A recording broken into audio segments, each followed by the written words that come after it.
E aí, como é que está a situação na sua cidade? Sei que essa pergunta parece boba, mas no meio dessa crise, com a declaração do presidente, briga com os governadores, todo dia é importante você se perguntar: como é que está a minha cidade hoje? Será que as pessoas vão voltar a trabalhar? O comércio vai reabrir? Pessoal, eu estou gravando esse vídeo no dia 25 de março, às 17 horas. Eu espero que quando vocês estejam assistindo aí, as coisas não tenham mudado completamente. Mas vamos lá, esse vídeo faz parte de uma série de 5 vídeos em que a gente está falando sobre os impactos do coronavírus nas eleições de 2020 e na sua pré-campanha. É muito importante que antes de assistir esse vídeo, você assista os 2 primeiros. Amanhã e sexta vão sair os 2 últimos vídeos dessa série. Nos 2 vídeos que a gente já publicou, eu falei sobre a importância de você se tornar um líder no meio dessa crise. E projetamos também 3 cenários possíveis: o melhor, o mediano e o pior possível. A ideia é que você organize a sua pré-campanha para todos os cenários possíveis. Esteja preparado para qualquer situação e não seja pego de surpresa de jeito nenhum.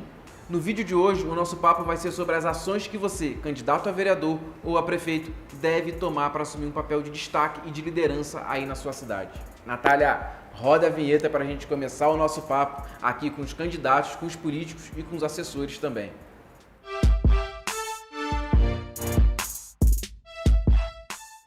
Eu e Gabriel, desde que estourou essa crise, a gente se aproximou muito dos nossos clientes, sejam políticos, candidatos ou clientes empresariais. Tá todo mundo cheio de dúvida e cheio de incerteza sobre o futuro. E todo mundo tem razão de estar nessa situação. A pandemia é um cenário novo que ninguém nunca viveu e que assola o mundo inteiro.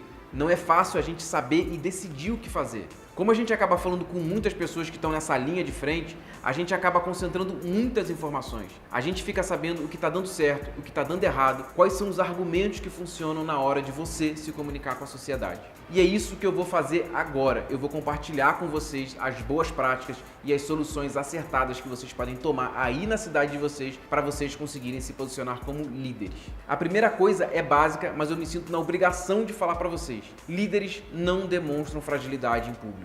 Não lançam ideias sem fundamentação. Não dão entrevistas se não estiverem preparados para isso. Vocês precisam parecer seguros, por mais que vocês estejam inseguros. Vocês precisam passar segurança para os eleitores. Para isso, vocês precisam estudar, saber qual é o cenário da cidade de você e saber quais são as necessidades que vocês vão ter que suprir no meio dessa crise. O primeiro passo é saber como está o sistema público e privado de saúde na sua cidade. Tem quantas UTIs aí? Quantos respiradores?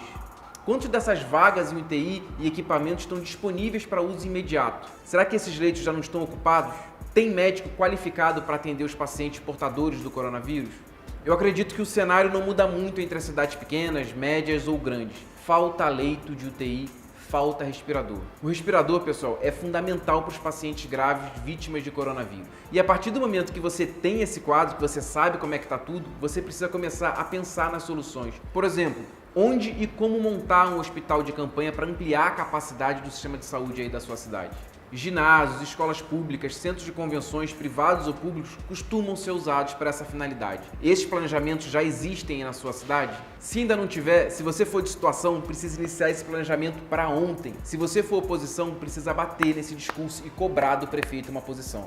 Máscaras, álcool gel, produto para limpeza e higienização, os EPIs, isso tudo já está disponível em quantidade suficiente para a equipe de saúde? No final desse vídeo eu vou falar como você deve divulgar tudo que eu já falei e tudo que eu vou falar. Por enquanto, a gente vai se concentrar apenas nas possíveis ações que você pode tomar. Como é que está o sistema de transporte público por aí? Está funcionando ainda? Enfermeiros, técnicos de enfermagem, auxiliares, porteiros, atendentes, maqueiros, faxineiros estão conseguindo chegar nos hospitais, nas UPAs e nas UBSs?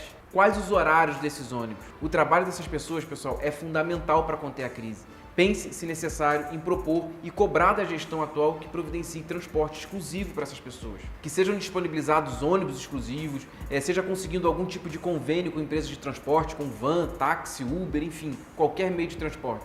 Foque no discurso que essas pessoas precisam conseguir chegar no trabalho e voltar para casa com relativo conforto. São elas que vão salvar a vida dos nossos familiares se eles tiverem a contaminação. Conversem com essas pessoas e perguntem sobre a real situação e as necessidades delas. Elas são as melhores pessoas para te orientar e para dizer o que está sendo necessário aí na sua cidade.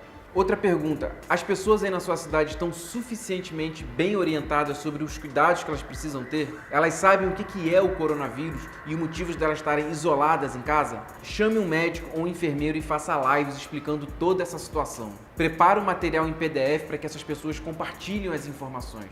A sua cidade está com necessidade específica de algum medicamento, aparelho ou necessidade de abastecimento? Bata nessa tecla, informe do problema e peça ajuda. Um pré-candidato que a gente atende conseguiu uma empresa para esterilizar a UPA da cidade, quartos de hotéis que vão ser disponibilizados para os grupos específicos cumprirem quarentena. Inclusive, essa é uma outra pauta. Famílias pobres às vezes moram em um só cômodo. Caso elas fiquem doentes, onde essa pessoa vai ser isolada? Em muitas cidades, hotéis, pensões e apartamentos do Minha Casa Minha Vida estão sendo disponibilizados, mas eles vão precisar de colchão, de roupa de cama e utensílios para o dia a dia. Se essa for a necessidade da sua cidade, você já está pensando em organizar essas doações? E como é que está a campanha de vacinação dos idosos? Eles já sabem que devem manter 1 ou 2 metros de distância nas filas nas portas dos postos de saúde? Sua cidade vai fazer aquele esquema de drive-thru?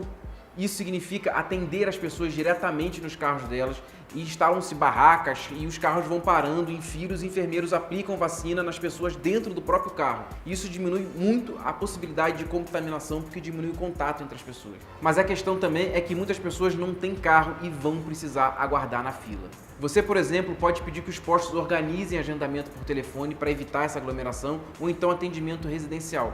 Em uma outra cidade que a gente teve, um vereador foi para a entrada principal da cidade com máscara, luva e ele parava todos os carros que estavam entrando ali na cidade. Ele perguntava se as pessoas estavam com sintomas ou se então elas tinham tido contato com pessoas que estavam com sintomas. Ele instruía sobre a necessidade de isolamento caso estivesse com sintomas, avisava onde as pessoas podiam encontrar álcool gel na cidade, ele dava meio que toda a ajuda que a pessoa que está entrando na cidade precisava. Ele pedia também que as pessoas fossem responsáveis e evitassem ficar circulando. Explicava o uso correto da máscara. Eu não sei se vocês sabem, mas é o seguinte: a máscara deve ser usada apenas para quem já tem algum sintoma e elas precisam ser trocadas no mínimo a cada 2 horas. Quando a gente fica usando a máscara por muito mais tempo, ela fica umedecida e acaba que não tem efeito a barreira física que ela representa. Mas é importante vocês entenderem o seguinte: eu não sou médico, você precisa pesquisar e divulgar essas informações. Presta muito atenção nas fontes que vocês vão usar. Um outro assunto: a sua cidade vai precisar de teste para o coronavírus? Se você estiver numa cidade maior e tiver como organizar junto à prefeitura, por que não buscar ajuda de empresários para essa compra? Para terminar, eu quero falar rapidamente sobre a divulgação dessas ações. Faça live, faça stories no Facebook, Instagram, WhatsApp, crie uma rede de informação e divulgação das suas ideias e do seu trabalho. Crie grupos, listas de transmissão, enfim, o que vocês já sabem, o que vocês já estão fazendo. Se mova, não fique parado, as pessoas precisam do seu trabalho mais do que nunca. É isso por hoje, pessoal. Amanhã tem mais vídeo pra gente conversar. Até, valeu!